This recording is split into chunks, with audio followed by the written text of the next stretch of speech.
Amateur Traveler is in its 20th year now, but can you imagine if I had people on the show who had never been to the destination but had just read about it or seen a movie about it? That wouldn't make any sense at all, and you wouldn't listen. We all know how important it is to receive advice from people who know a destination to get the most authentic local experience. And a great option for experiencing this is Explore Worldwide and their authentic small group adventures, led by local tour leaders, perfect for solo travelers who want to meet like-minded people with a desire for adventure. I'm often an independent traveler, but 2 of my last 3 trips were with small group tours because they organize everything and it's a lot easier. If you want to recreate the tour I did to Malta, they have a Malta and Gozo Discovery Tour. I'm intrigued by one of their tours called A Taste of Sicily. The company again is Explore Worldwide, and visit exploreworldwide.com to learn more. And thanks to Explore Worldwide for sponsoring this episode of Amateur Traveler. The nights are long, the days are short, and the weather is chilly to downright cold depending on where you are. It's a good time to slip into a Quince iconic Mongolian cashmere sweaters, which start at only $50. You can treat yourself to everyday luxury at an affordable price with Quince. If you really want to dive into luxury, you can check out their leather handbags, washable silk shirts, and European linen sheet sets. Whatever you're looking for at Quince, all the prices are 50 to 80% less than similar brands, and they do that by partnering directly with top factories and cutting out the middleman. They only work with factories that use safe, ethical, and responsible manufacturing processes. And of course, they use premium fabrics and finishes for that luxury feel in every piece. But you've already heard me rave about my Quince travel pants. Treat yourself this winter without the luxury price tag. Go to quince.com/traveler for 365-day returns plus free shipping on your order. That's QUINCE.com/traveler to get free shipping and 365-day returns. Quince.com/traveler, and thanks to Quince for sponsoring this episode of Amateur Traveler. Amateur Traveler, episode 97. Today the Amateur Traveler goes to the Seychelles with a stop on the way in Dubai. I got my bags packed and on a roll. I'm heading out there and I'm ready to go. I'm looking real good in my passport photo. 15-hour flight, oh, I don't think I'll ever be coming home. You know I love it. I got to see one more cathedral. I got to sit in one more cafe. I know that I should be heading home, but maybe not today. Welcome to the Amateur Traveler. I'm your host, Chris Christensen.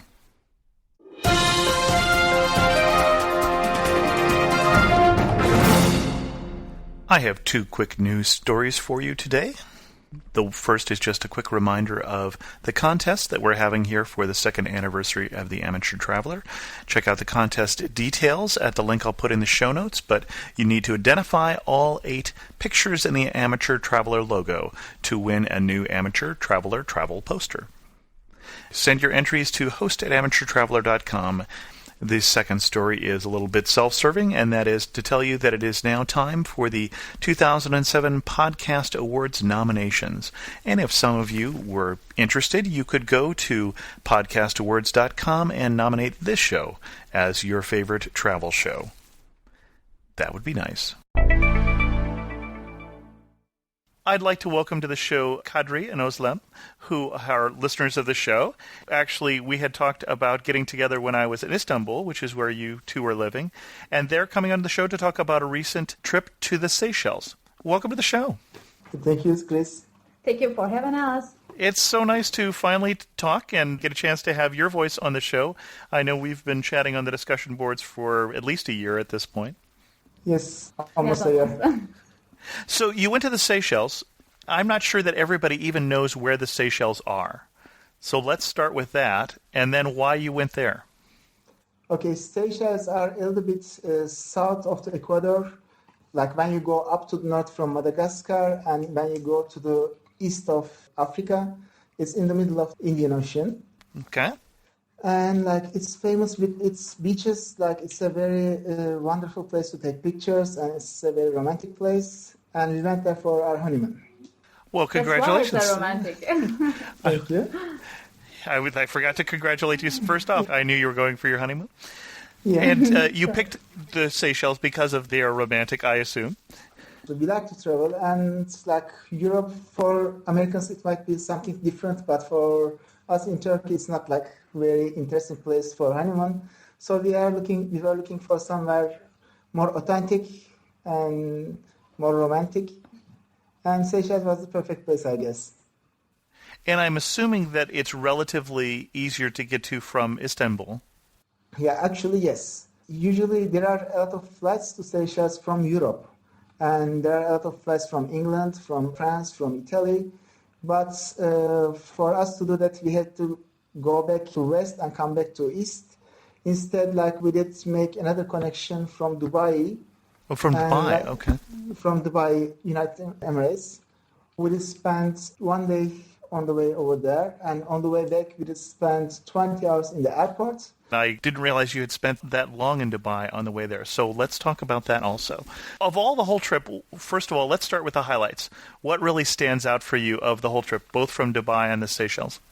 For Dubai, it was the visa issue because although we are also living in Turkey and we are Muslim, at the beginning they didn't give the visa to Özlem because she was a single woman. And they didn't give the visa until the last day we did brought them our marriage certificate. Like She would now. Why wouldn't they give her a visa because she was a single woman? Still, it's an Arabic country, and they are giving problem to give visas to the single women. Huh. It's just not considered proper for a single woman to travel? Alone, probably, yeah. I know that there was that problem in Saudi Arabia or those countries, but we didn't expect it to be in Dubai, in United Arab Emirates. But still, like they said, okay, there's no problem, just get married, and you got 2 days after that until the flight, and you need to bring us the marriage certificate, we will give you the visa. Huh, interesting. And obviously this is not something that Turkey, although also an Islamic country, that's a very foreign thing to you that you wouldn't be able to get a visa. Yeah, like we are not an Islamic country, but like a secular country who most of whose members are Islamic. Yeah. Sorry. I know better. Yeah. We know. Interesting. And on the way back, we came back from Dubai via Emirates Airlines, and the visas that they give is only for one entry. Oh, really? And they say on the way back you can get the visa from the airport. There's no problem. You can get a transit visa up to 4 days. Uh-huh. And what was interesting, when we come back to the airport, they said, did you forget? Like at least 4 or 5 people confirmed this. We went to the immigration. They said no problem, everybody. And when we came to the airport, they said, yeah, there's only one catch. You have to have room reservation for one night. You have to have a room reservation for one night, and you're only there for 20 hours. Oh, no. Yes. Yeah. So you were thinking you wouldn't have to stay in the airport for all 20 hours. Yes, we were. But you were stuck. We were stuck. Oh, gee. And they said they can make a reservation for us only for 220 euros. Oh, gosh. And like it was some kind of rip-off because we stayed in a very nice hotel on the way going to Seychelles, and we were giving only $100 for a night for both of us. So we felt like they were ripping us off, and we said, okay, we are going to spend the day in the airport. It's like a shopping mall anyway. Up to 10 hours into the airport, it's bearable, but like 20 hours is too much. 20 hours is too much, yeah. You know, Chris, maybe we can make another podcast. Just includes how to survive in Dubai airport. How to survive in Dubai airport. Yeah, we experience well. I'm not sure that there's quite the draw for that. Hopefully there aren't a lot of people who are looking for that. But there was a line before us, and we saw a lot of people who was stuck the same way. Like there was an American guy just before us, and he was saying, I have only 7 hours in Dubai. Like, make a reservation at a cheap hotel and don't even give me the name of the hotel. I'm going to pay for it, like he was saying. But they were saying, no, we have only 5-star hotels. And this is the rate. Even if you don't go, you have to pay for that if you want to get into Dubai. Interesting. Actually, what they didn't tell and what we could do before if we knew that is we could make a reservation for an hotel in the internet, any hotel, the cheapest one, and we could get into the Dubai. Ah, okay. That was the catch, but nobody told us that. Like that's Right, was, if you'd known it ahead of time. Interesting. Like we did talk to many people. We did talk to immigration before going to Seychelles, and they said no problem, no problem. And on the airport, they said, there's a catch. You need a one night's hotel reservations over here, paid hotel reservations. Let's get back to what are the positive highlights of the trip. Okay. And I'm guessing it's not the 20 hours in the Dubai airport. Actually, it was one of the best airports that we ever spent time. Oh, well, that's good. And the restaurants was very good, but doing the same thing and again, like it was a terminal movie. Like there was a movie with Tom Hanks, The Terminal. Oh, sure. Like, we felt like we were playing in that movie, that they like doing the same thing again and again. But that's it. Dubai was very nice. It was hot, but it was very nice. And when you say it was hot, how hot is hot? Actually, it was around 38 degrees Celsius when we are here. 38? Well, that's not too bad. It was over 40 in Dubai because we were trying to find one of the shopping mall, and we said, we can walk. And we walked like a mile or so, and we were very bad shape after a 1 mile walking. So we said we need to take a taxi. And I should say maybe you should take a taxi or do something, but not walk under the hot sunshine because it's really hot. If you are coming from the Europe, you are not used to that hot weather. So you should better take a taxi or take some kind of vehicle, but not walk around during the daytime. Okay. And then for my American listeners, just for those of us who are Celsius impaired, 40 degrees Celsius is about 104 in Fahrenheit. Yeah. So over 40 is pretty darn hot. Yes, very hot. On the map, the distances look very short within the city center, but like when you try to walk, it's very long. There's only taxis that you can get connection. And Dubai is an interesting looking place because it's this very, very modern, obviously in the desert on the coast. They just duplicated what Singapore did before. They started a trading city over there. And on the airport, we saw that there was some similar city was being built in Oman and another was in Saudi Arabia. So like they became a role model to those countries around there also. And is there anything particularly that stands out from the Dubai part in terms of if you had 20 hours, for instance, in Dubai and you could get out of the airport, what would you go see? What's the biggest attraction? The place with the sail hotel, the place was Jumeirah, and the name of the hotel was Burj Al Arab. Burj Al Arab? Burj Al Arab is the name of the hotel. Burj? And Burj Al Arab, it's the famous hotel who looks like a sail ship. Ah, okay. I know the one you're talking about now. Okay. Okay, and like Jumeirah is the name of the beach where it's placed, but it takes like 1 hour from the city. So on our one day on the way to Seychelles, we didn't have time to go there. We were planning to go there on the way back. Oh, but no. We missed it. We missed it another time if we don't get stuck again in airport. Let's move on to the Seychelles then. Did it live up to the romantic experience you're expecting? Let's start with that. Yes, it did. Actually, Özlem didn't know where we were going until we went into the check-in in Dubai airport. Yeah, Okay. It was a surprise to me because I make the choice for conditions. I said, I want a beach, I want a hot weather, I want to swim, and I want a romanticism.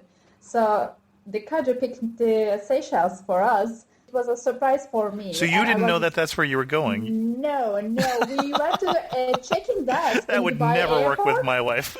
And I said, okay, I want to know now because we are going to get in the plane. I want to know. And he said, okay, we are going to Seychelles and here are the guidebook. You can just, study on the plane and we are going to Seychelles. So it was just a surprise to me and I enjoy a lot.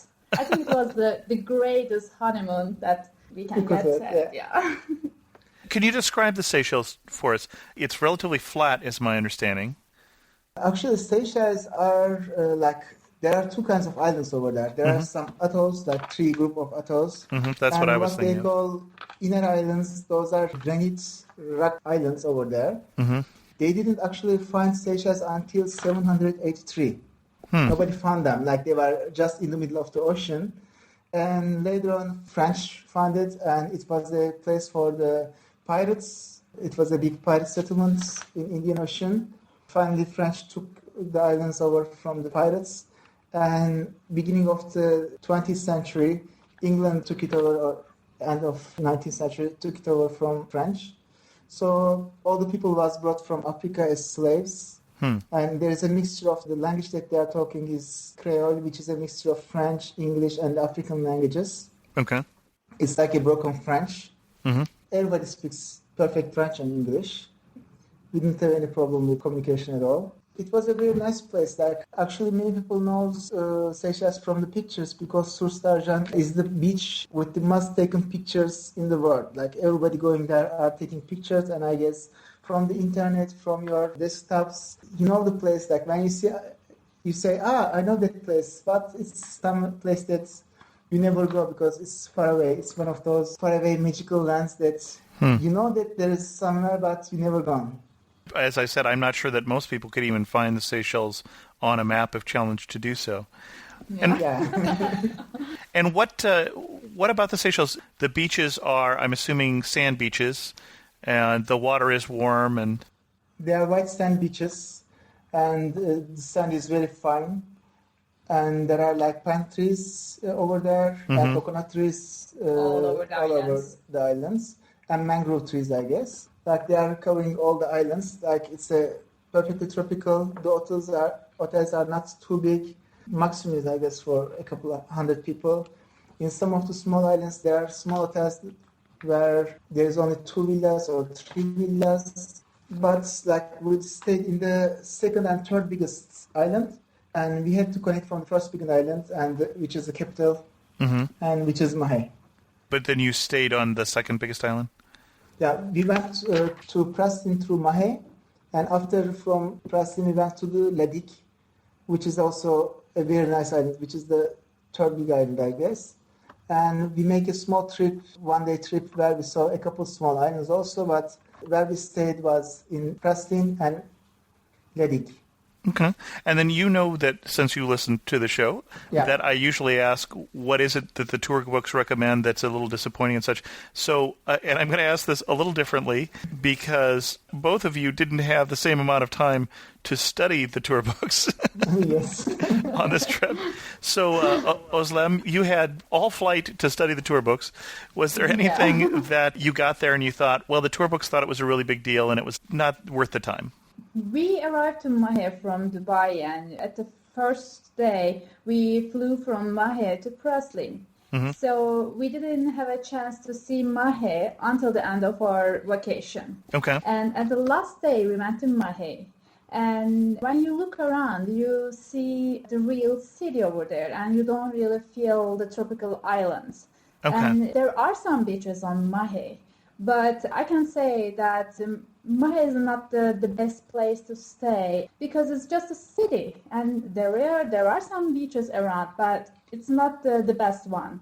And I can say that if you want to stay in a quiet and nice island and just enjoy with the weather and the beaches, you can just go to the other islands, but not stay in the Mahé. So Kadri did a good job in not booking you to stay in there. It's very good. Okay. And then how about the opposite? Things that you discovered maybe by talking to the locals that you didn't ever see in the guidebooks that people shouldn't miss? First of all, in Preston there was a beach called Ans Lazio. Actually, Ans means beach, I guess, in Creole language. Okay. And all the beaches start with the name Ans. Ans Lazio was the best beach we ever saw in, like, we have been like to 7 to 10 beaches, but it was the perfect beach. Okay, and what makes a perfect beach for you? The thing is, on the other beaches, like, it doesn't get deep very well. Like, you have to walk a lot, and it gets up to your chest maximum. Okay. And in Ans Lazio, it was getting deeper, like it was perfect for swimming, but there was no big waves or some problem for some danger. Okay. Because like when we were there was a lot of tide, and they told us not to go to some of the beaches. Oh, because of riptide. It was dangerous. Yeah, there was a lot of riptide, and also there was an earthquake in the middle of the Indian Ocean somewhere. There was no a tsunami or any problem, but the tide was very high. It was like a better weather without wind, like bad weather without wind. Okay. And Anzalazio, it's very far from the hotels and the city center. And you have to take a bus or rent a car to just go there. And there is a one small restaurant. So you can just go and enjoy at the beach. And if you want, you can eat the lunch over there and you can just come back at evening. Okay. So it's pretty quiet. And when we were there were a small touristic bus. And, if you arrange some schedule or so, you can just get the touristic bus to go up there and just enjoy with the beach and just eat the lunch over there. So the picture I'm getting is just tropical paradise. Yeah. Yes, definitely. And so the kind of person who should go to the Seychelles is somebody who just really needs some time to relax or a romantic vacation. Exactly. There was no one else than couples or the families. Like, we never saw some solo traveler. Interesting. So before Okay. getting married, I was a solo traveler, and I think I would get bored over there because there was no nightlife at all. Okay. Like in the restaurant, you eat your dinner, and it's a quiet night, all nights. But view was fantastic, and I went up one morning to take pictures when the sun was getting up, and everything was fantastic. The weather, the sand. In one of the biggest beaches, like when we were getting into the swimming, there was maximum 40, 50 people, but the beach is like 5 kilometers long or 2 kilometers, 3 kilometers long. So, there's So no 40, one over 50 there. people Like, and 5 kilometers of beach. Okay. yeah, like you can spot people from far away. And we were there, like on Sunday, it was like doubling the amount of people or tripling, but it doesn't bother you at all because Oh my goodness! Wow. it's Okay. always quiet. It was very nice. Like if you are a party people, don't go there. Party people don't go there. Okay. No. Party people don't go there. But if you want a quiet and relaxing time, it's the perfect spot. I'm anxious to see some of the pictures you took from there. That sounds lovely. Yeah. Anything else we should tell people before they go to the Seychelles? Yeah, like one thing is a couple things that we did not like. First of all, about the money exchange, all the guidebooks tell you to change the money in the banks. So with the receipt, you can change it back to American dollars or euros on the way back. But if you change it on the black market, which is everywhere, On the like black every single market, people- okay. yeah, every single people is changing. Not every single people, but like 95% of the population is changing money. And when you walk on the street and when they see that you're a tourist, everybody comes and they ask you if you want to change money. But there's no hassle. When you say, okay, not today, they say thank you and they go away. Okay. All right.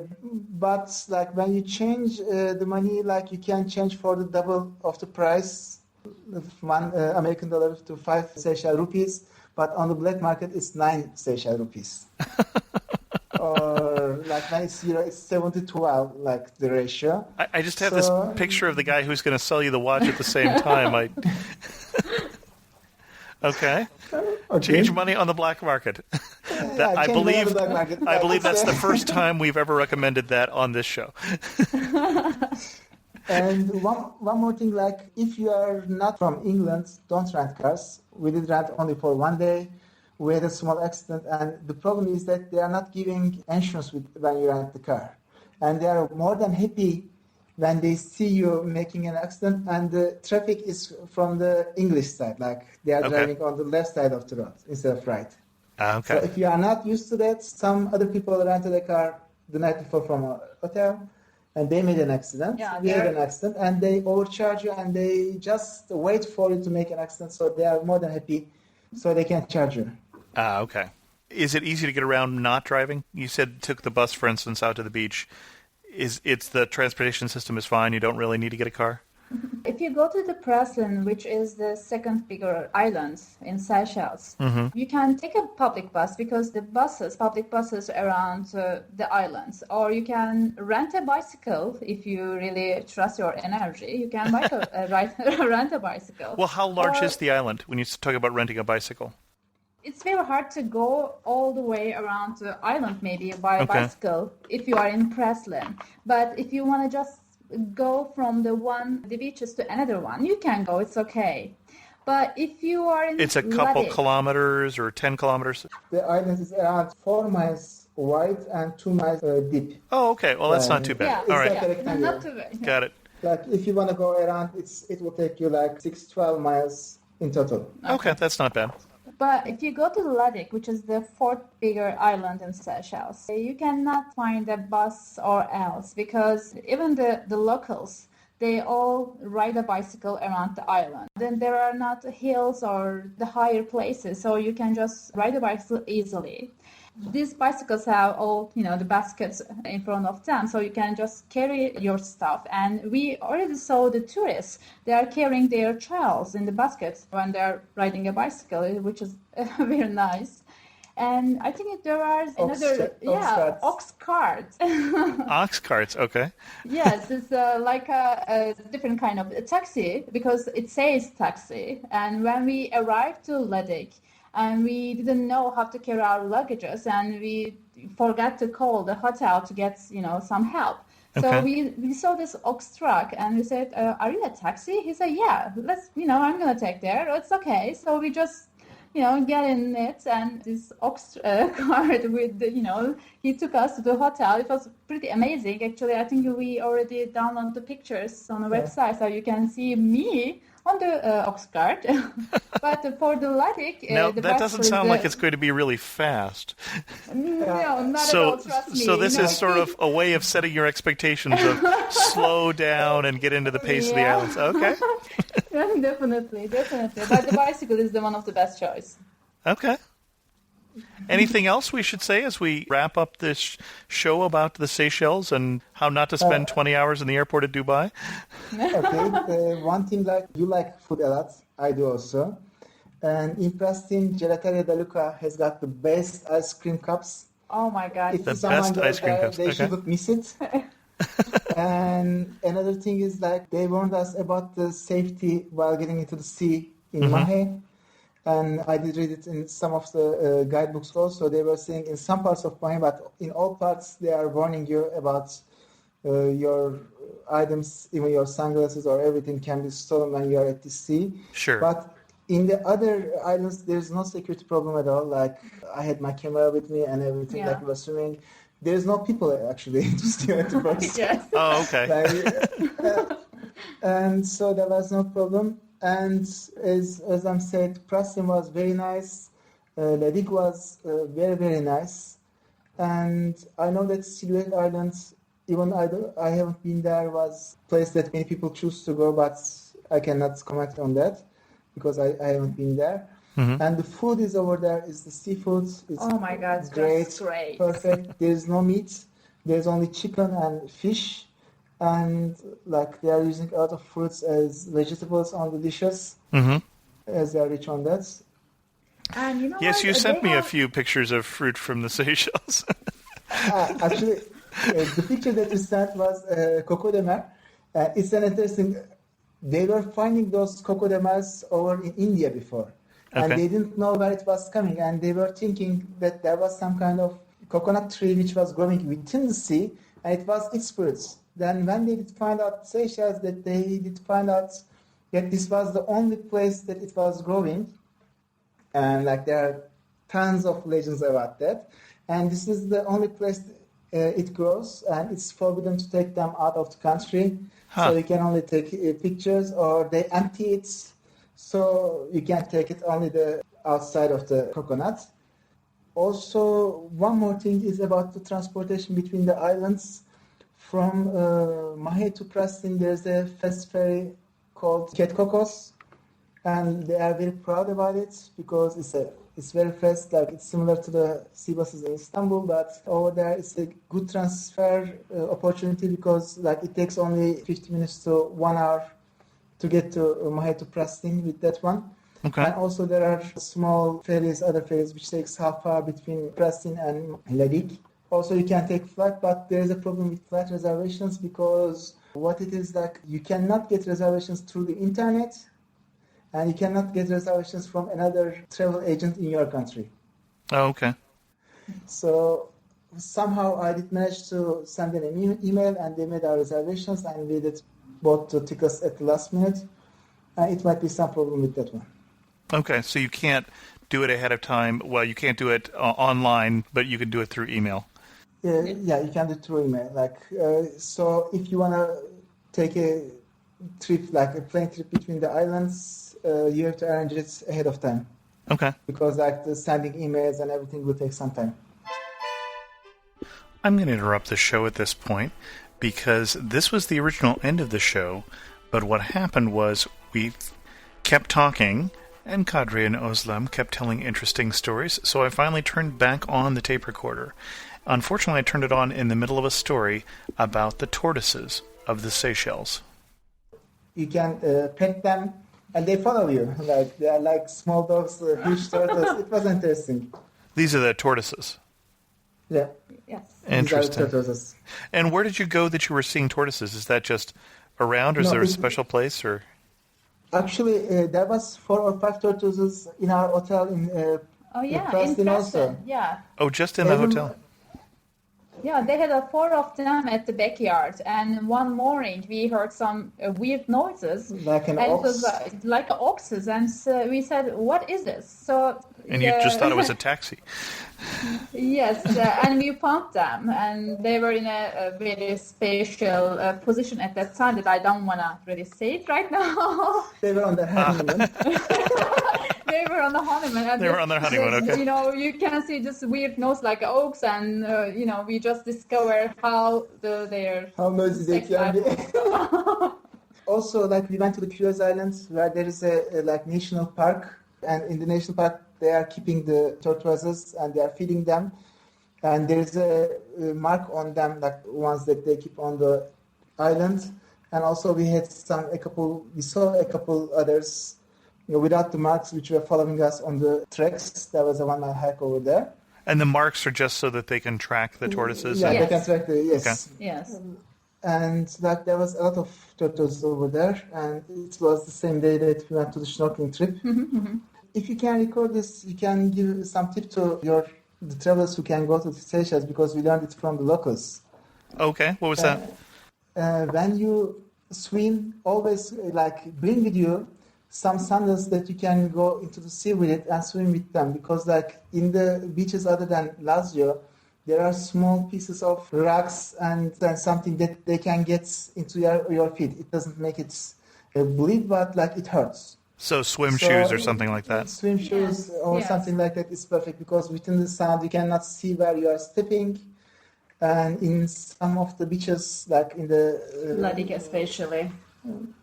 you need them, and you don't see what is into the sea, because it's kind of muddy. Okay. The sand is so thin that it becomes a little bit muddy when there's some sea wake. Oh, okay, all right. So as soon as you're swimming, you're stirring up the sand and you can't see the bottom, and so it's good to have the swim shoes. Actually, most of the time you are not swimming, you are walking in the sea, because it doesn't get deep enough to swim. Okay. That's why we didn't love so much Anastasio. Like it was deep enough, but it was calm and it was beautiful. That's why it was our perfect place. Okay. And the people are so lovely over there. And then most of the time, I think they are coming from from Africa.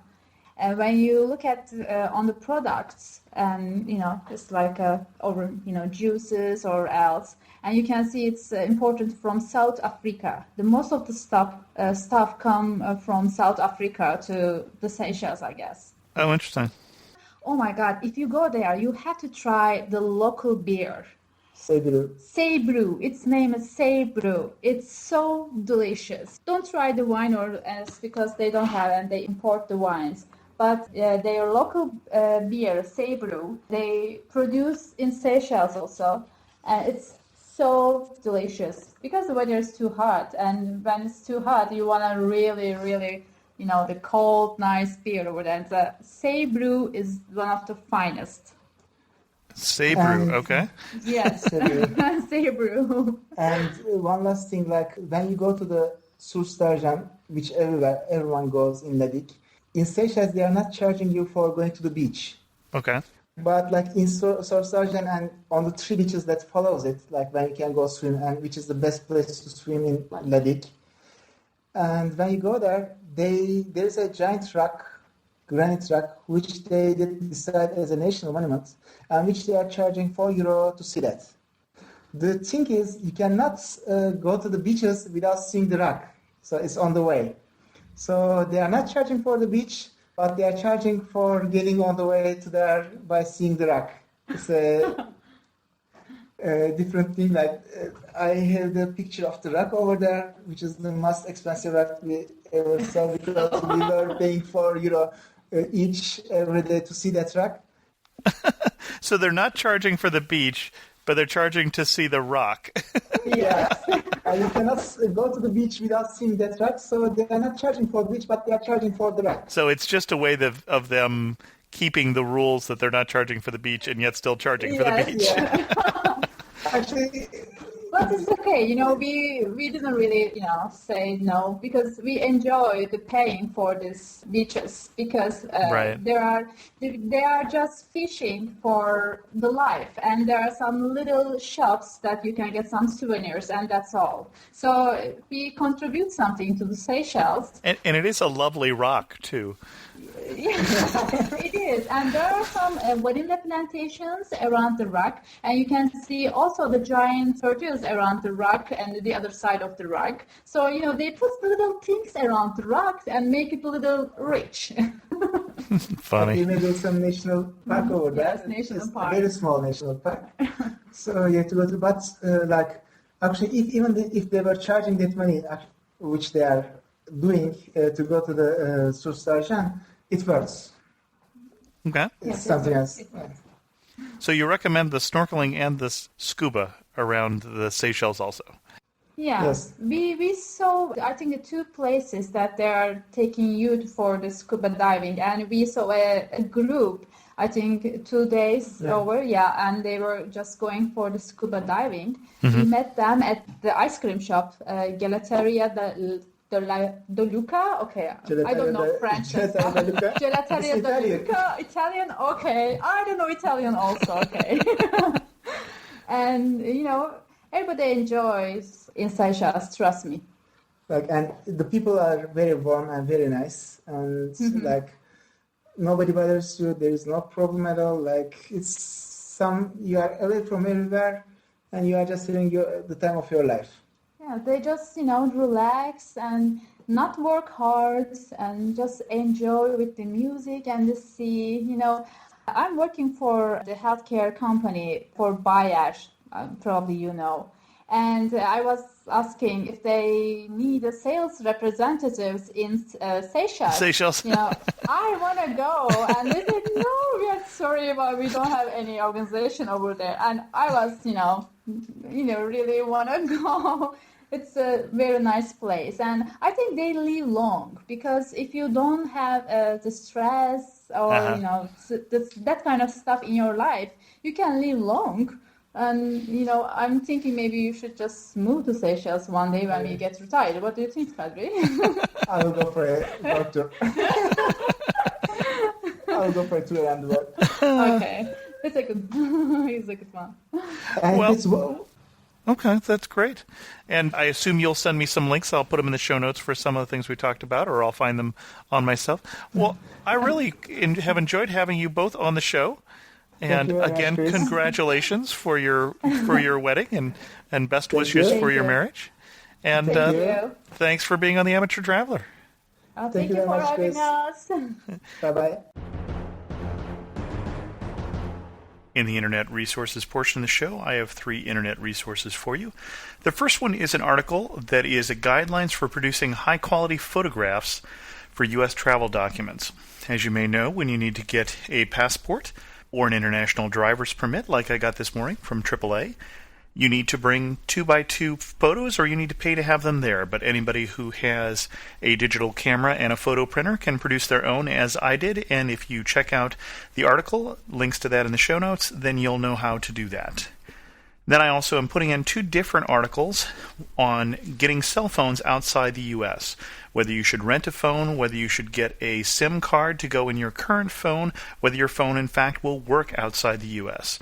And they're 2 different articles, one from Slow Traveler and the other one from the Travel Insider. And check out the links to both of those articles in the show notes at amateurtraveler.com. In the community news for this show, I'll tell you that I am not sure that there will be a show every week in the next 2 weeks because I will be traveling in Europe.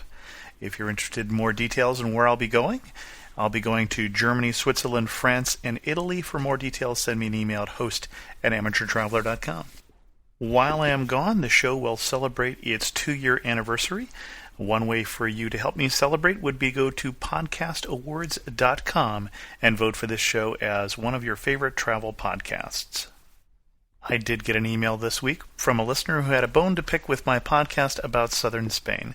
I really like the podcast about Andalusia, but I would like to comment on your pronunciation. Obviously, you speak Spanish, as you explain, and I would like to encourage you to use the correct local pronunciation for all foreign place names you mention. You comment correctly on the different pronunciations of Spanish in Andalusia, but you kept calling it Andalusia instead of Andalusia, and Cordoba is Cordoba to you, and Malaga is Malaga. On the other hand, you pronounced Sevilla's Giralda correctly. I'm not trying to be a smartass, but I think you would do your listeners a favor by showing them that place names are pronounced differently than what we might call them in English. My apologies. I happen to listen to a podcast that I enjoy, but the host, every time they mention the state just west of Indiana, says Illinois instead of Illinois, and it's like fingernails on a chalkboard to me, and I'm afraid that that's what that podcast was to you. I try and do my best, but you're right. I did say those incorrectly, and my apologies. And with that, we'll wrap this show up. I'd love to hear from you also, whether it's correcting my pronunciation or giving suggestions for shows or whatever. Send me an email at host@amateurtraveler.com or check out the many other ways to contact me at amateurtraveler.com/contact. And as always, thanks so much for listening. I got to see one more cathedral. I got to sit in one more cafe. I know that I should be heading home, but maybe not today.